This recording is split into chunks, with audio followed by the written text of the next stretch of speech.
Bienvenidos, bienvenidas al canal Logos Tempus. Soy Abraham Díaz. Hoy hablaré de los 3 asesinos que escribieron parte de la Biblia. Comienzo leyendo sobre Moisés.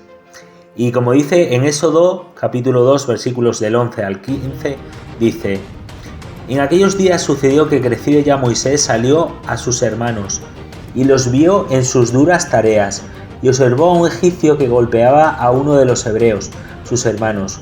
Entonces miró a todas partes y viendo que no parecía nadie, mató al egipcio y lo escondió en la arena. Al día siguiente salió y vio a 2 hebreos que reñían. Entonces dijo al que maltrataba al otro: ¿Por qué golpeas a tu prójimo? Y él respondió: ¿Quién te ha puesto a ti por príncipe y juez sobre nosotros? ¿Piensas matarme como mataste al egipcio? Entonces Moisés tuvo miedo y dijo: Ciertamente esto ha sido descubierto. Oyendo Faraón acerca de este hecho, procuró matar a Moisés, pero Moisés huyó delante de Faraón y habitó en la tierra de Madián. Continúo leyendo Éxodo 34-28. Y él estuvo allí con Jehová 40 días y 40 noches. No comió pan ni bebió agua, y escribió en tablas las palabras del pacto, los 10 mandamientos. También se cree que allí Dios le reveló los 5 primeros libros de la Biblia, el Pentateuco, que son Génesis, Éxodo, Levítico, Números y Deuteronomio. Dios le mostró el pasado a Moisés, al contrario del apóstol Juan, que a él le mostró el futuro a través de visiones, registrándose en el Apocalipsis. Vemos que Dios cambia las vidas y que Dios llamó a Moisés, y a pesar de que mató a una persona, Dios trató en el desierto a Moisés 40 años, y a los 40 años de tratarlo en el desierto lo llamó como libertador del pueblo de Israel. Y dice la Biblia que no había un hombre más manso en la tierra como él, aparte de ser un gran líder. Dios cambia a las personas, y a pesar de que fue un asesino, Dios perdonó eso. Continúa hablando del rey David. La historia que comento está basada en el segundo libro de Samuel, el capítulo 11. Cuando Saúl murió, David fue el siguiente rey. Tenía 30 años de edad. Pasaron varios años y una noche vio a una hermosa mujer desde la azotea de su palacio. David averiguó que su nombre era Betsabé y que estaba casada con un soldado llamado Urías. Entonces David mandó traer a Betsabé a su palacio. Tuvieron relaciones sexuales y ella se quedó embarazada. David trató de esconder lo que había hecho, así que le dijo al general de su ejército que pusiera a Urías, el marido de Betsabé, en la primera línea de batalla, y que luego se retiraran y lo dejaran solo. Urías murió en esa batalla y después David se casó con Betsabé. El rey David ora a Dios pidiendo perdón. Pero Jehová vio a todas las cosas malas que habían pasado. ¿Qué iba a hacer Jehová ahora? Envió al profeta Natán a hablar con David. Natán le dijo: había un hombre rico que tenía muchas ovejas y un hombre pobre que tenía solo una ovejita a la que quería mucho. El hombre rico le quitó al pobre una única ovejita que tenía. David se enojó mucho y le dijo: ese hombre rico merece morir. Entonces Natán le dijo: tú eres igual que ese hombre rico. Entonces David se puso muy triste y le dijo a Natán: he pecado contra Jehová. Ese pecado le trajo a David muchos problemas y también a su familia. Jehová castigó a David, pero lo dejó vivir porque había sido sincero y humilde. El rey David, a pesar de su adulterio y el asesinato que produjo, David fue llamado conforme al corazón de Dios y escribió gran parte de los salmos de la Biblia. A continuación voy a leer el Salmo 51, que es el salmo que escribió David al arrepentirse de este pecado de adulterio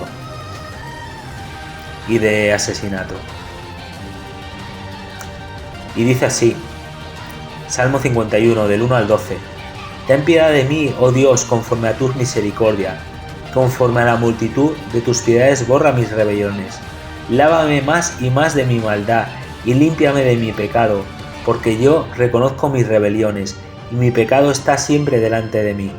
Contra ti solo he pecado, y he hecho lo malo delante de tus ojos, para que seas reconocido justo en tu palabra, y tenido por puro en juicio.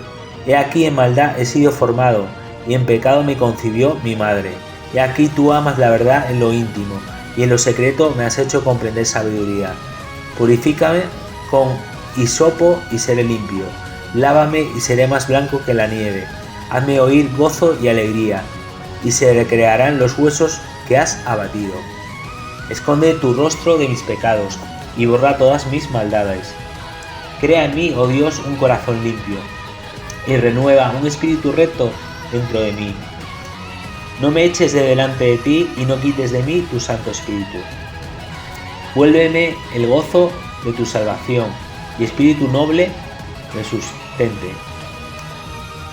Dice el Salmo de que se estaban deteriorando sus huesos por el pecado este. Así que vemos que el rey David se arrepintió. Y a pesar de que luego esto tuvo consecuencias, porque su hijo Absalón le quiso quitar el reino, y más cosas que ocurrieron. Y finalizo con la tercera historia del tercer asesino, Saulo de Tarso, que más tarde es llamado Pablo, el apóstol Pablo. Y dice en Hechos, capítulos 8 y 9,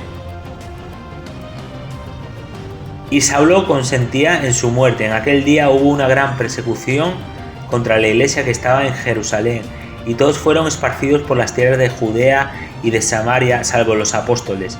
Y hombres piadosos llevaron a enterrar a Esteban, e hicieron gran llanto sobre él.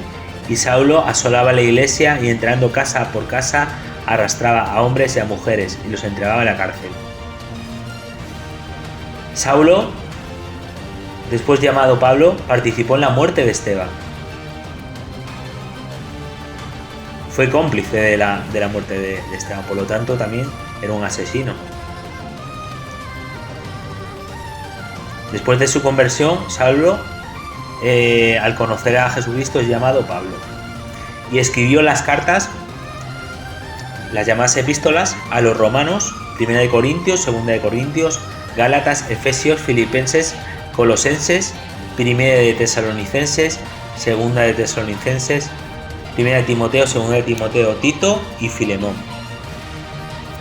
Vemos que Dios, cuando toca a una persona, a pesar de que sea un perseguidor de la iglesia como Pablo, como Saulo de Tarso, como se llamaba en ese momento, y era un asesino, Dios cambió su vida. Le cambió el nombre y cambió su vida, y lo utilizó para escribir gran parte de las epístolas del Nuevo Testamento. Dice Miqueas 7:19, se refiere a Dios: Él volverá a tener misericordia de nosotros, sepultará nuestras iniquidades y echará en lo profundo del mar todos nuestros pecados. Señor, cuando nosotros le entregamos nuestros pecados, Él se olvida de ellos y los echa al fondo del mar. Lo que dice esta palabra. Por eso le dio una oportunidad a Moisés, le dio una oportunidad a David y le dio una oportunidad a Pablo. Y a ti también te da una oportunidad. No sé cómo está tu vida, pero Él te escucha y Él te ama y quiere que tú te muestres a su vida y que, como dijo el rey David, examíname, oh Dios, si hay algo de iniquidad. Y finalizo con este versículo, que lo siga haciendo el Señor. Dice en 1 Corintios 1, del 28 al 30. Y lo vil del mundo y lo menospreciado escogió Dios, y lo que no es, para deshacer lo que es, a fin de que nadie se jacte de su presencia. Mas por Él estáis vosotros en Cristo Jesús, el cual nos ha sido hecho por Dios sabiduría, justificación, santificación y redención. El Señor utiliza lo vil del mundo.